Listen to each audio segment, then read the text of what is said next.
হ্যাঁ, আসেন দেখাই। এই বাচ্চা মেয়েটা 250 টাকায় ডায়ালাইসিস পাইতো, সেটা বন্ধ করে দিচ্ছেন। আমার নাম ফাহিমা, বাড়ি মাগুরা। এই কিডনির সমস্যা ছোটবেলার থেকে।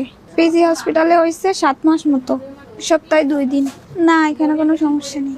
এটা আমাদের পেশেন্ট, এর নাম ফাহিমা, এর বাসা মাগুরা, এর বয়স 14 বছর। আমাদের এখানে গত বছর 2025 সালের 14ই আগস্ট থেকে আমাদের এখানে ডায়ালাইসিস পাচ্ছে।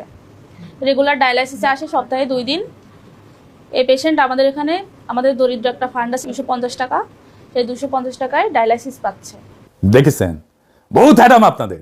এরকম 15,000 ডায়ালাইসিস রোগী চিকিৎসা পাইতেছিল এই 8 দিনে। আসিলেন হ্যাডমালা।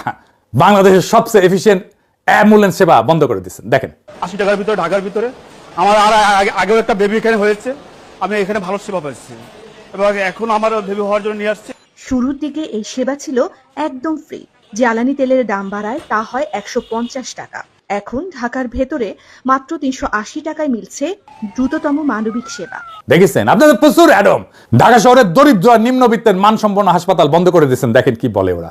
আগামীতে আমি কোথায় যাব?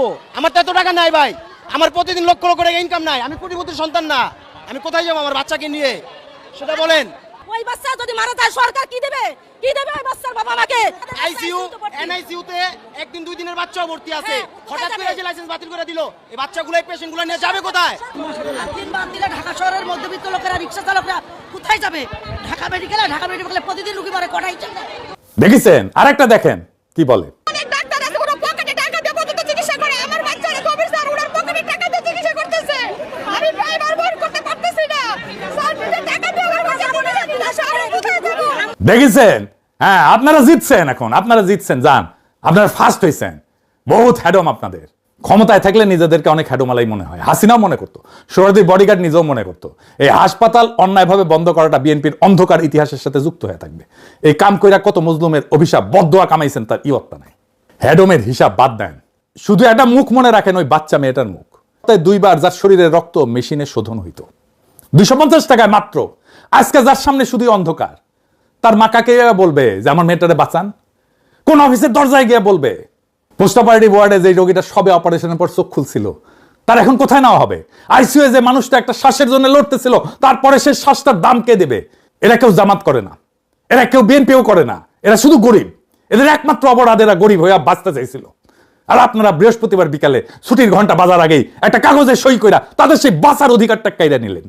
আপনারা ভাবতেছেন প্রতিষ্ঠান বন্ধ করছেন, জামাত সাইজ করছেন, বিকল্পের ছবি মুছছেন। না, আপনারা একটা মেশিন বন্ধ করেন নাই, আপনারা একটা মানুষের নিঃশ্বাস বন্ধ করছেন, আপনারা একটা ভবনে তালা দেন নাই, আপনারা হাজারটা পরিবারের শেষ ভরসার দরজায় তালা দিয়ে দিচ্ছেন। ইতিহাস সব মনে রাখে। হাসিনা ভুলে গেছিল যে রক্তের হিসাব একদিন দিতে হয়। আপনারা ভুলে যেতেছেন, কিন্তু যেই মা আজকের রাতে তার সন্তানের জন্য কাঁদতেছে, যে রোগী আজকের রাতে বিনা চিকিৎসায় ছটফট করতেছে, তাদের চোখের পানি আসমানে গিয়া পৌঁছাইবে। আর মজলুমের সেই চোখের পানির সামনে দুনিয়ার কোনো হ্যাডম, দুনিয়ার কোনো ক্ষমতা, কোনো ডিজিএফ এর প্রেসক্রিপশন টিকে না।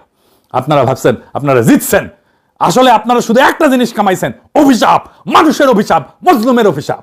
মজলুমের অভিশাপ কামানো মানুষ কোনোদিন জিতে না। আপনার একটা দুর্বল সরকার, দুর্বল সরকার ছায়া দেখে ভয় পান।